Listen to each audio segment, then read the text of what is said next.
Good morning, ladies and gentlemen. It's a privilege and a difficult task as well to speak in front of such an experienced audience. And I want to thank the IREPAS and SteelOrbis organization for giving us the opportunity to speak today. Initially, I was asked to give a presentation on macroeconomy, but first, Mr. Marty did that very well, I think. And second, I'm not a macroeconomist, I'm more a metal expert. So I hope that you'll find it interesting to hear a bank's view on the sector, on your sector. BNP Paribas, as you know, is a leading bank. I will spare you the usual slide about how big we are, how good we are, etc. And it's also historically a commodity bank, very involved in commodity trading and financing of producers. As steel is, and sometimes people, even within the bank, tend to forget that, is the main metal. It represents roughly 70% of the metal space, so it's by far the largest metal in the world. We follow very closely this sector, and we try to make forecasts and to anticipate. And guess what? Sometimes we may be right. Most of the time we are wrong, but sometimes we may be right. And for instance, last year, the year before, in Dubai 2013, I had the chance to make a presentation, and our anticipation, at that time, you may remind that iron ore was trading at about 130, 135. Our anticipation was that iron ore prices would fall, if not collapse, and Chinese exports would increase. So, hence the title of my presentation today.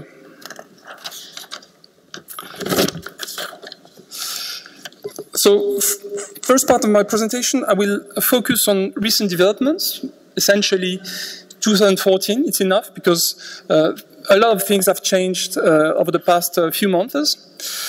And then I will try to give, and this time maybe I will be wrong, an outlook for the future, the near future. Recent developments, first I speak about volumes, output and demand, and trade flows. And afterwards, I will speak about prices, raw material prices and steel prices. When we speak about steel, obviously, we have to speak about China, which is really the elephant, or let's say the dragon in the room. It represents nearly 50% of steel output. The Chinese steel output has been multiplied nearly by 7 since 2000. You may remind that in 2000, the Chinese steel output was only a bit more than 120 million tons, while it stands now at more than 820 million tons. So China is really the driver of this sector, has been the driver over the past few years. So what happened in the world in 2014 in terms of output and demand? First of all, I think it was the first time of a number of decades, the growth rates in China, 50% of output, and the rest of the world were roughly the same. So 1%, roughly 1% in both cases. So on average, 1% for the whole world. However, when we look at demand, things were quite unusual in this year, because for the first time, Chinese apparent demand, steel consumption, decreased. It did not decrease by a large number, officially by 1.4%, but still it's the first time over, let's say, 3 decades that steel consumption in China declined. You can see it on the chart on the low left side. While in the rest of the world, consumption increased by a bit more than 3%. So first time that China was growing or decelerating while the rest of the world was growing. So you may see kind of contradiction when you still know that GDP growth in China was 7.5%. And actually, the industry also, by official numbers, increased by a bit more than 7%. So how come steel consumption declined by a bit more than 1%? We have to look at other figures, volume figures for other industries to try to understand what happened. So on the low end side the chart, you can see that industry indeed decreased by roughly 7%. Cement has seen also a very strong deceleration. Cement growth over the past 15 years, let's say on average, was like 10–15%. This year, for the first time, it was less than 5%, roughly 1–2%. So very strong deceleration in cement also, and cement and steel are quite, in terms of demand, quite correlated. Aluminium is a kind of exceptions in metal, probably. Vehicles still increased by 7% in line with the industry. Power, electricity production and consumption decreased also for the first time in China in 2015. So it's not only steel, there seems to be something happening despite the 7.5% GDP growth, something happening in the Chinese economy. White goods, well, a fraction, a portion of steel demand, but still consuming sector, declined by about 3%. But the most important probably figure, and I will focus on that later in my presentation, is real estate, as outlined by Mr. Marty. The floor space started in 2014, compared with 2013, indeed declined by more than 10%. So it means that there is a very strong deceleration and a contraction, actually, in the Chinese real estate sector.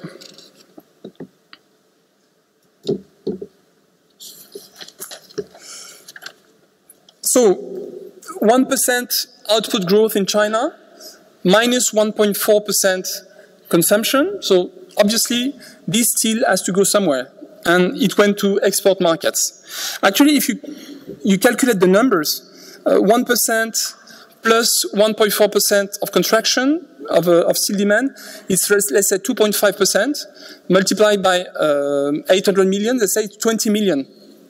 When you look at the numbers of Chinese exports, it's a bit more than 20 million. It's roughly plus 35 million. So no conclusion here, but just to say that everybody is aware that there may be sometimes inconsistencies in the Chinese statistics, which is not surprising for a country which is so huge and with a steel consumption and production which has grown so fast over the past few years. There may be some adjustments to make in the numbers. So the Chinese sector, as the rest of the world, is still plagued by overcapacity. The utilization rate is a bit more, roughly like in the rest of the world, a bit more than 70%. So huge overcapacity, maybe a bit more than 300 million tons. As a result, the industry has a very, very low profitability and relatively high leverage, financed by a number of state-owned companies, financed by state-owned banks. So Chinese exports increased by 50% in 2015, still higher than the peak in 2007 when Chinese exports were nearly 70 million. So roughly 95 million tons in 2014. Where did this volume go? Chinese exports are still focused at nearly 70% on Asian markets. And the growth for the Asian exports was 50%, so in line with the total exports to the rest of the world.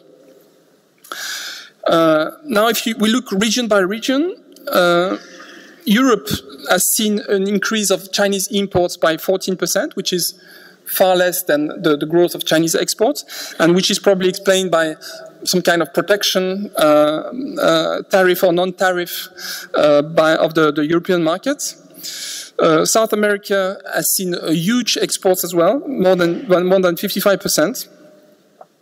And a number of countries, other regions, Africa, for instance, has seen also Middle East has seen a very substantial increase of Chinese exports.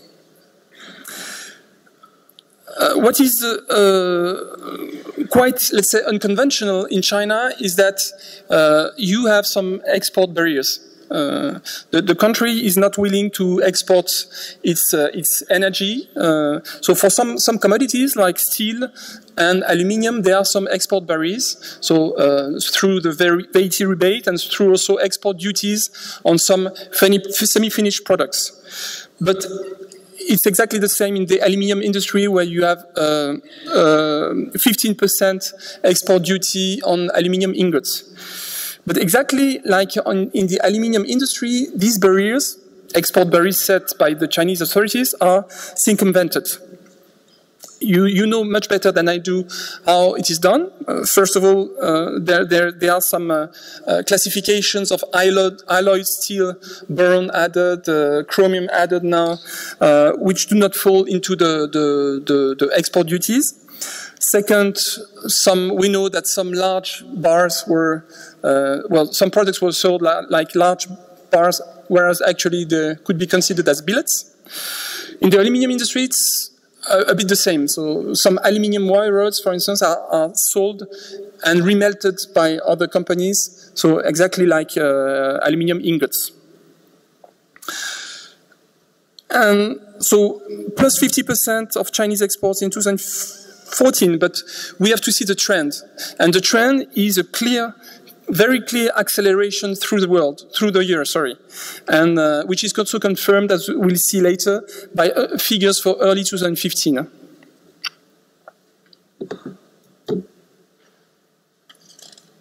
So, what happened to iron ore and coking coal prices? So, overall, 1% increase for crude steel output. Consumption of iron ore and coking coal should have increased, not by a big number, but should have increased slightly. So let's look at the prices now, where they stand. You can see that iron ore is at 55, let's say a bit more than $55 per ton CIF China. Coking coal is 110, a bit less, FOB Australia for hard coking coal, so a very substantial decline since the peak of 2011 and throughout 2014. So how is it explained? When you will look at the volumes, iron ore volume and Chinese iron ore imports, actually they increased by 14% in 2014. China represents roughly 70% of the seaborne market, so it's really by far the largest player on this market. So iron ore prices declined very substantially, although the seaborne market increased. We'll explain that later on. For coking coal, things seem a bit easier to explain because Chinese imports declined actually by a big number, 70% in 2014. Coking coal imports in China represent roughly 10% of the local consumption. So there may be large swings of coking coal. It's only a fraction of the consumption. Depending on Chinese output, there may be large swings in coking coal imports. Australia is by far the largest player on the seaborne coking coal seaborne market, with about 60% of the whole market. When you look at numbers monthly, there are some fluctuations, of course, in iron ore, but there is a clear trend increasing from since early 2013. And things seem to be a bit more erratic on the coking coal volumes, with, as I said, large swings in coking coal imports in China.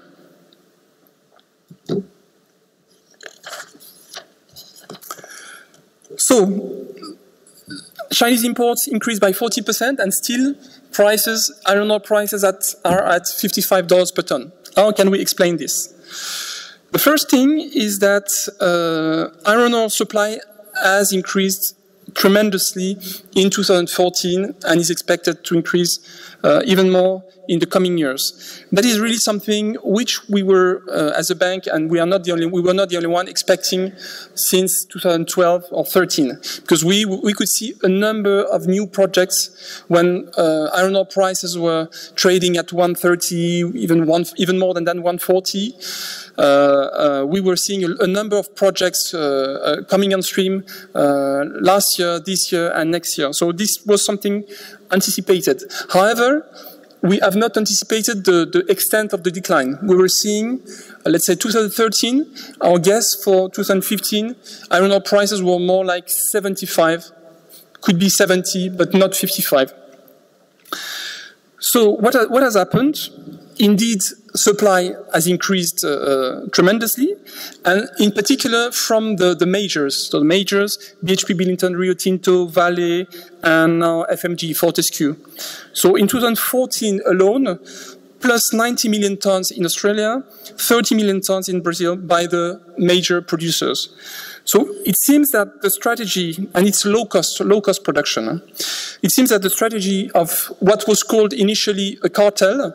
So remember, a lot of people were saying, well, iron ore prices, they cannot decline so much because it's really a cartel. It's dominated, more than 70% of the production is by 3 producers, so it cannot decline very much. It seems that it may not be a cartel as strong as people were anticipating, and it seems that the strategy of the majors is really to kill competition. Instead of other sectors, which you may know, for instance, like the potash industry, there is also a lot of overcapacity, but they are reducing their output just to keep the prices. So capacity utilization may be 60%. In the iron ore, the strategy is totally different. They are pushing their production, trying to, by increasing the volume, trying to decrease the cash cost, and to kill competition, new projects. We think that maybe it's a bit too late to do this because there's too many projects coming on stream, and which will come on stream because they are too advanced at a too advanced stage. It's a bit what is happening also in the oil industry, where Saudi Arabia is letting the prices at roughly the same level, $55 or so per barrel, not per ton, to kill competition. So the other factors that have played a role in the iron ore and coking coal prices is the very strong depreciation, sharp depreciation of the exporting iron ore and coking coal exporting country currencies. You can see it on the low bottom right side chart. The Australian dollar and the Brazilian real have depreciated very substantially since summer 2014. So in terms, the cash cost of, let's say, some iron ore producers has declined from FOB Australia from, let's say at that time, maybe $45 per ton, now to maybe less, in some cases, less than $30 per ton, less than $30. So still able to enjoy a reasonable margin at current prices. At the same time, the oil prices has declined. So for large open pit operations, it also, of course, energy and diesel in particular play a role in the cost structure. Another element which has also been quite important to decrease the CIF, because we look at the CIF China price, so delivered after freight costs, is the collapse of the freight rates since January 2014, minus 60%. So now the competitive advantage of Australian exporters versus Brazilian exporters is much less than before. If we look at second chart, Chinese imports, so plus 14% on average in 2014, but we can see that the bulk of this volume was coming from Australia.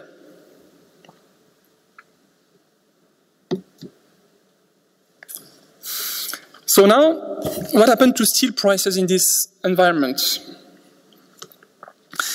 Well, not surprisingly, because of the overcapacity worldwide, China and outside of China, raw material price decline translates into a steel price decline. So steel prices have adjusted, and relatively rapidly. So it actually relatively rapidly. You may disagree with this when you are concerned by monthly numbers, because by the mid 2014, you can see on the right chart that when you calculate only in China, domestic price minus cost of raw materials, supposing that they are both purchased on a spot basis, you can see that the Chinese steel mills have enjoyed a bit of a margin restoration The margin between the HRC and cost of raw materials, iron ore and coking coal, increased from 150 at the beginning of the year to 200 by the mid of the year when iron ore really started to decline substantially. But it was relatively short-lived because you can see that now, again, we are at a level of roughly 150. So steel prices in China have adjusted because of the very strong competition on the Chinese market. If we compare international prices, let's say, for instance, with the benchmark of Russian and Ukrainian exporters, so FOB Black Sea versus FOB China, you can see that the other chart on the left side, that Chinese export prices have adjusted more rapidly than in the rest of the world. So you can see from, let's say, April, May 2014, the decline of Chinese export prices, while the CIS prices were still a bit stable, relatively stable, which was quite surprising. And I think that everybody was expecting that it will not last until the end of the year. And actually, that's what happened. So you can see here. Oops, I lost it. Oh, sorry, it's not the good one. So adjustment, and after, let's say, September, October 2014, CIS prices have also declined very substantially. If we look now at and that was outlined by Mr. Marty, the situation for EAF producers, base producers. So again, until, let's say, the end of the summer, when you calculate, I'm sorry here, it's just, it's not a real margin because the billet price is FOB CIS and the scrap price is CIF Turkey. So you should not see it really as a real margin, but more as an indicator of the price differential between scrap and steel billets. So a bit, the situation improved, was not that dramatic until, let's say, September, October, and afterwards you can see really that a very strong deterioration when the iron ore really collapsed. Scrap prices have not collapsed to the same extent. So the situation as of today for EAF-based producers, in particular Turkish producers, is quite challenging, to say the least. So that was the situation for 2014. Let's look modestly at the outlook for the near future, 2015 and going forward. Again, we'll look at first Chinese demand, then raw materials markets and prices, and lastly, Chinese exports.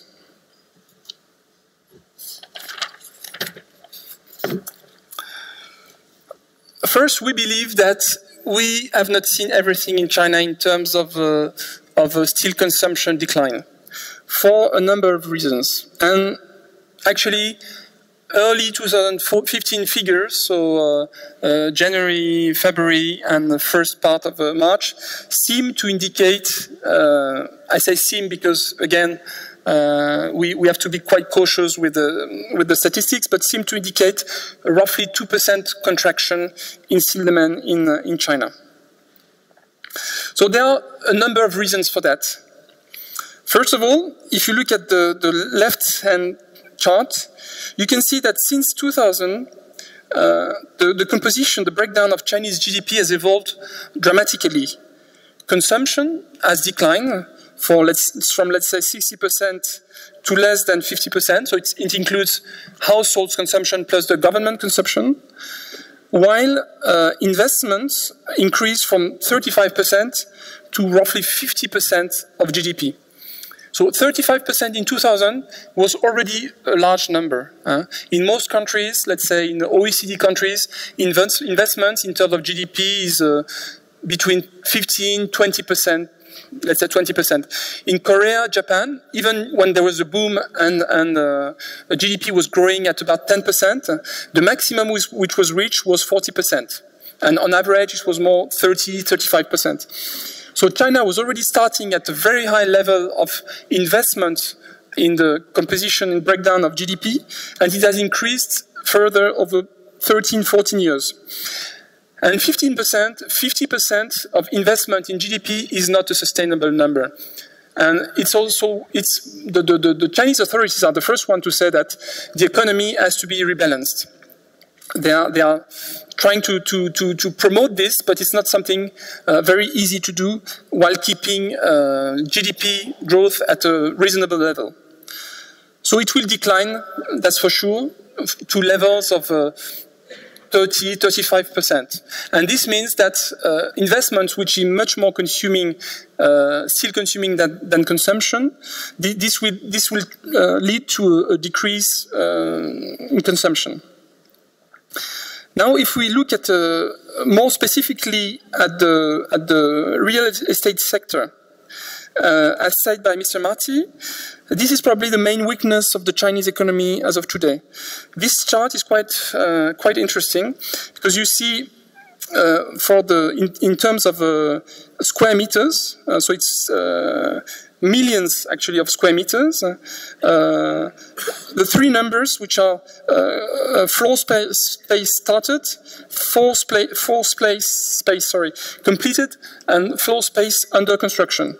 So you can see that over all these years, construction floor space started was above floor space completed, which means that they are building a stock of floor space which is not completed. And you can see indeed that the number is quite impressive.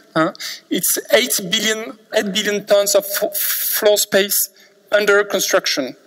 Per capita, it's more than 5 square meters. So clearly, the trend is not sustainable. At some stage, there has to be some rebalancing. The floor space started and completed should be equal on average. This has not been the case for the time being. So there will be definitely a rebalancing, and the minus 11% in 2014 for the starting of new constructions is the first indicator that indeed a rebalancing is occurring.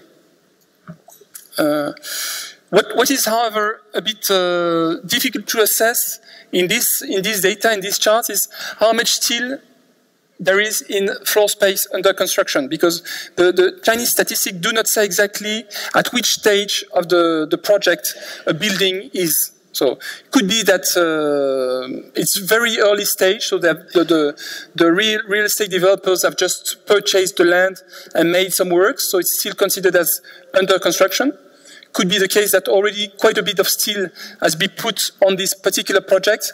Very difficult to know how much steel there is in this number. And finally, the third argument to say that Chinese consumption should probably decline, in our view, is that Chinese consumption per capita is already very high by international standards. If you look at this number,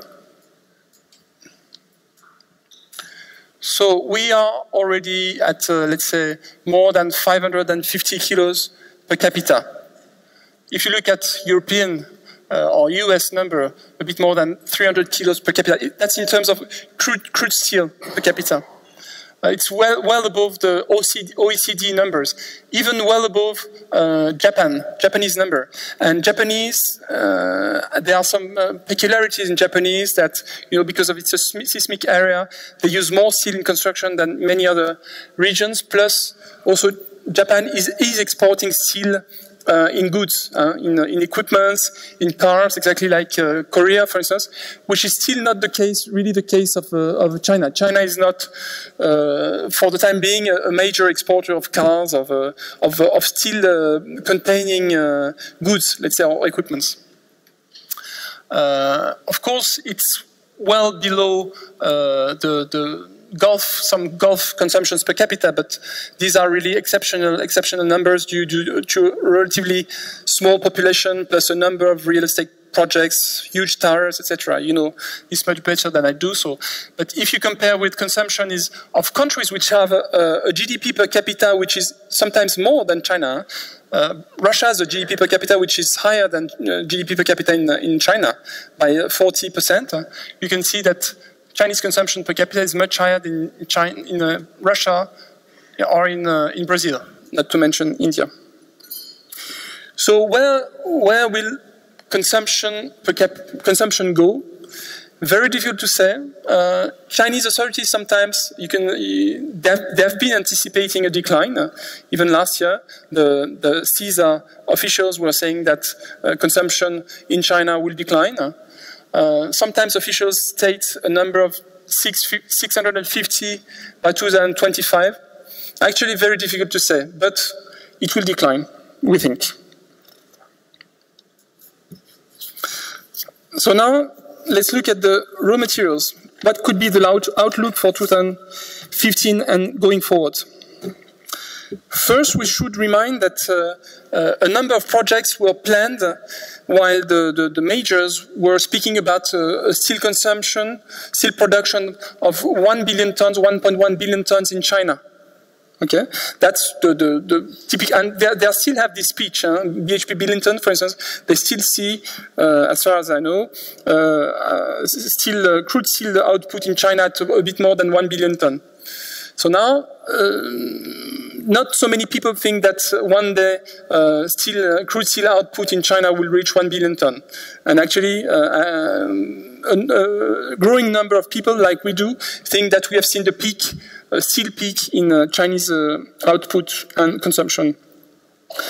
So if these projects had been planned for 1 billion ton of steel output, and actually eventually the output would be 700 million tons, it makes a 300 million tons gap multiplied by 1.6 tons of iron per. You can see that the gap is nearly 500 million tons of iron ore. It's a huge number. So you can imagine the impact on prices. Second, just for 2015, the majors are still continuing with their strategy of pushing the volume. So we are anticipating 80 million tons in Australia of additional demand just by the majors, and 50 million tons, in Brazil. So 130 million tons just in Australia and Brazil, not to mention the rest of the world, some African countries, etc. Beyond 2015, a number of projects are expected and will start actually in 2015, but we'll see they will ramp up progressively and they will reach their maximum capacity in 2016-17. And it's huge numbers. Roy Hill, for instance, in Australia, expected output of 55 million tons will start production by the end of the year.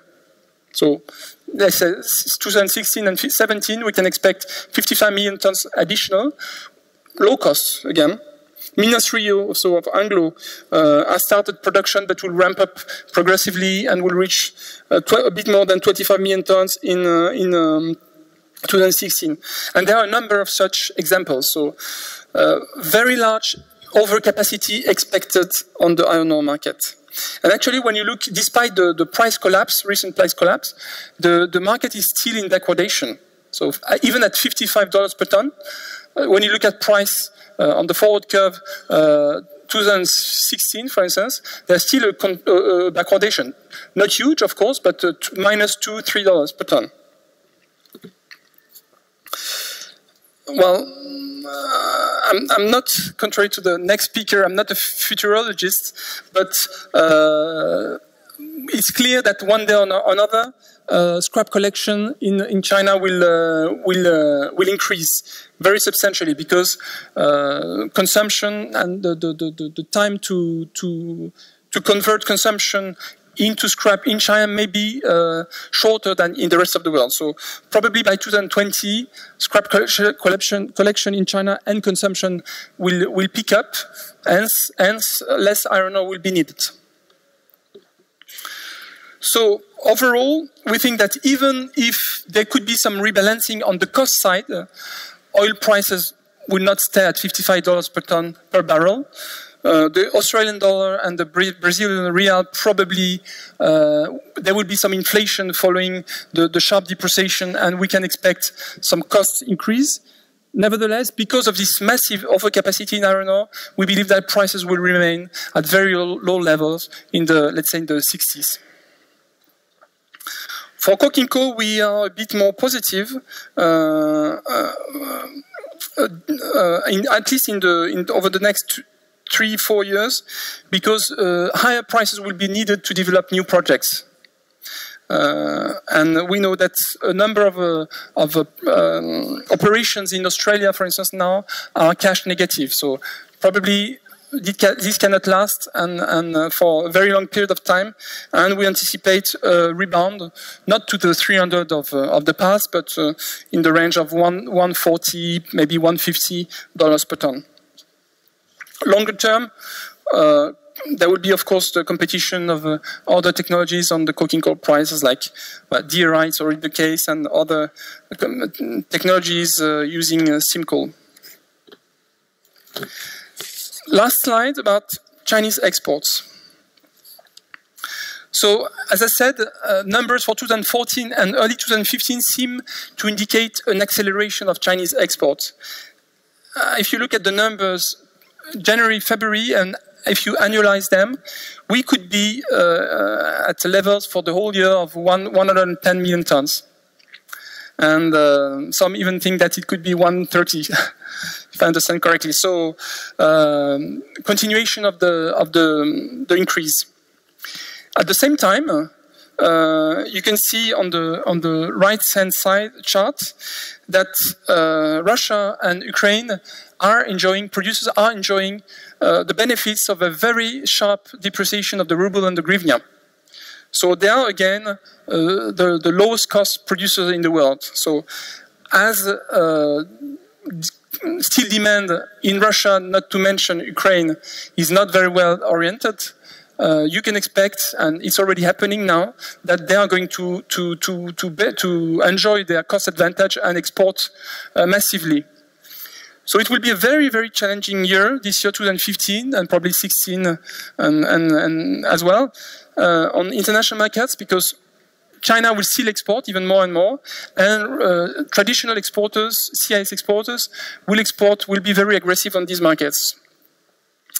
This should trigger a wave of anti-dumping and safeguard actions. We believe in 2014 alone, 12 actions have been identified, and this number would probably grow as the countries and the regions will try to protect themselves from these very aggressive exports. However, regarding Chinese exports, we have a question mark, which is the decision by the authorities regarding the interest for China to export such big volumes of steel. Because, as you know, the pollution and air pollution in China in many large cities is catastrophic. Well, you may have heard that there was a problem this weekend and today in Paris. Today the metro in Paris is free because they have alternated only the cars with odd numbers can circulate today. So we think that it's a big problem. It's above the norm, but nothing compared with what is happening sometimes in cities like Beijing or even Shanghai. You may recognize the tower, by the way, where BNP Paribas has its office in Shanghai. It used to be the tallest. Now it's not the tallest anymore. But this is Shanghai. This is not Beijing. Surrounded by Hebei province. It's traditionally a lot of air polluting steel operations plus coal power generation. But even in Shanghai, it's a major problem. So what the authorities are going to do with this, I think that they are taking this very, very seriously. And that probably we may be surprised by the actions which could be taken in 2015 and going forward. That's the end of my presentation. Thank you very much for your attention, and if you have questions, I will be happy to answer.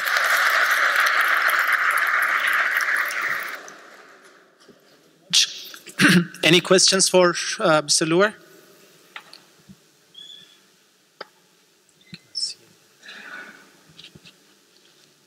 Okay. Barış. Hello, Mr. Eric. I'm Barış Yarsal from Prime Magazine.